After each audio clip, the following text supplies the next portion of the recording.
ನಮಸ್ಕಾರ ಸ್ನೇಹಿತರೆ. ನಂಬಿಕೆ ಒಂದು, ನಾಮ ಹಲವು. ಅಂತ ನಾಮಗಳಲ್ಲಿ ರಾಮನಾಮ ಕೂಡ ಒಂದು.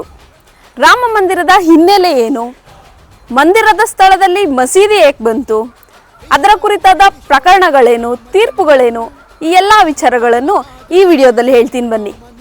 ಅಯೋಧ್ಯೆಯಲ್ಲಿದ್ದ ರಾಮ ಮಂದಿರವು ರಾಮ ಜನ್ಮಭೂಮಿಯಾಗಿತ್ತು.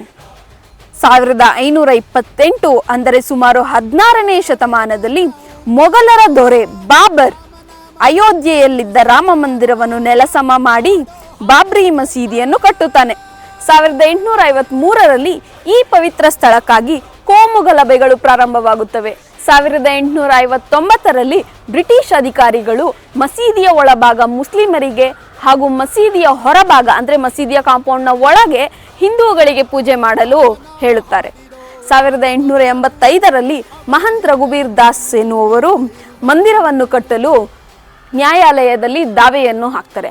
ಆದರೆ ಫೈಜಾದಾಬಾದ್ ಜಿಲ್ಲಾ ನ್ಯಾಯಾಲಯ ಆ ಮನವಿಯನ್ನು ತಿರಸ್ಕರಿಸುತ್ತದೆ. 1949ರಲ್ಲಿ ಮಸೀದಿ ಒಳಗೆ ದಿಢೀರಂತ ರಾಮನ ವಿಗ್ರಹ ಪ್ರತ್ಯಕ್ಷ ಆಗುತ್ತೆ. ಹೇಗೆ ಅಂದರೆ 50ರಿಂದ 60 ಜನ ಹಿಂದೂಗಳು ಮಧ್ಯರಾತ್ರಿ ಯಾರಿಗೂ ತಿಳಿಯದಂತೆ ರಾಮನ ವಿಗ್ರಹವನ್ನು ಮಸೀದಿ ಒಳಗೆ ಪ್ರತಿಷ್ಠಾಪನೆ ಮಾಡುತ್ತಾರೆ. ನಂತರ ಈ ವಿವಾದಿತ ಸ್ಥಳವನ್ನು ಮುಚ್ಚಲಾಗುತ್ತದೆ.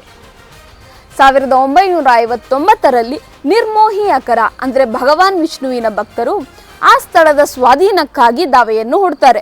1961ರಲ್ಲಿ ಉತ್ತರ ಪ್ರದೇಶದ ಸುನ್ನಿ ವಕಫ್ ಬೋರ್ಡ್ನವರು ಆ ಜಾಗ ನಮ್ಮದು ಅಂತ ವಾದಿಸ್ತಾರೆ. 1986ರಲ್ಲಿ ಜಿಲ್ಲಾ ನ್ಯಾಯಾಧೀಶರ ಆದೇಶದೊಂದಿಗೆ ಮಸೀದಿಗೆ ಹಾಕಿದ್ದ ಬೀಗ ತೆರವುಗೊಳಿಸಿ ದರ್ಶನಕ್ಕೆ ಅವಕಾಶ ಮಾಡಿಕೊಡುತ್ತಾರೆ. 1989ರಲ್ಲಿ ವಿಶ್ವ ಹಿಂದೂ ಪರಿಷತ್ನ ಸದಸ್ಯರು ವಿವಾದಿತ ಸ್ಥಳದಲ್ಲೇ ರಾಮ ಮಂದಿರದ ಶಂಕುಸ್ಥಾಪನೆಯನ್ನು ಮಾಡ್ತಾರೆ.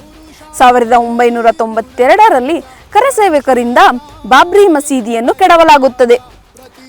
2010ರಲ್ಲಿ ಅಲಹಾಬಾದ್ ಹೈಕೋರ್ಟ್ ವಿವಾದಿತ ಸ್ಥಳವನ್ನು ಸುನ್ನಿ ವಕಫ್ ಬೋರ್ಡ್ಗೆ ಒಂದು ಭಾಗ, ನಿರ್ಮೋಹಿ ಅಕರಾಗೆ ಒಂದು ಭಾಗ ಹಾಗೂ ರಾಮಲಲ್ಲಾ ಅಂದರೆ ಮಂದಿರ ನಿರ್ಮಾಣಕ್ಕಾಗಿ ಒಂದು ಭಾಗ, ಹೀಗೆ 3 ಭಾಗಗಳನ್ನಾಗಿ ವಿಂಗಡಿಸಿ ತೀರ್ಪನ್ನು ನೀಡುತ್ತಾರೆ.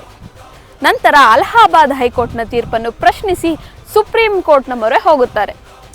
ನವೆಂಬರ್ 9, 2019ರಲ್ಲಿ ಸುಪ್ರೀಂ ಕೋರ್ಟ್ ಭಾರತದ ಪುರಾತತ್ವ ಸಮೀಕ್ಷೆ ವರದಿಯನ್ನು ಪರಿಗಣಿಸಿ ವಿವಾದಿತ ಸ್ಥಳವು ರಾಮ ಮಂದಿರಕ್ಕೆ ಸೇರಿದ್ದು ಹಾಗೂ ಮಸೀದಿ ನಿರ್ಮಾಣಕ್ಕಾಗಿ 5 ಎಕರೆ ಜಾಗವನ್ನು ಅಯೋಧ್ಯೆಯಲ್ಲಿಯೇ ಬೇರೆ ಕಡೆ ನಿಗದಿಪಡಿಸಿ ಮಹತ್ವವಾದ ತೀರ್ಪನ್ನು ನೀಡುತ್ತದೆ. ಇಷ್ಟೆಲ್ಲ ವಾದ ವಿವಾದ ಹೋರಾಟಗಳ ನಂತರ ಪ್ರಸ್ತುತ ಭವ್ಯವಾದ ರಾಮ ಮಂದಿರ ಉದ್ಘಾಟನೆಯಾಗಿದೆ. ಇದಾಗಿತ್ತು ನಮ್ಮ ಇವತ್ತಿನ ಸುದ್ದಿ ಸಮಾಚಾರ. ಮುಂದಿನ ವಿಡಿಯೋದೊಂದಿಗೆ ಮತ್ತೆ ಸಿಗೋಣ. ಧನ್ಯವಾದಗಳು.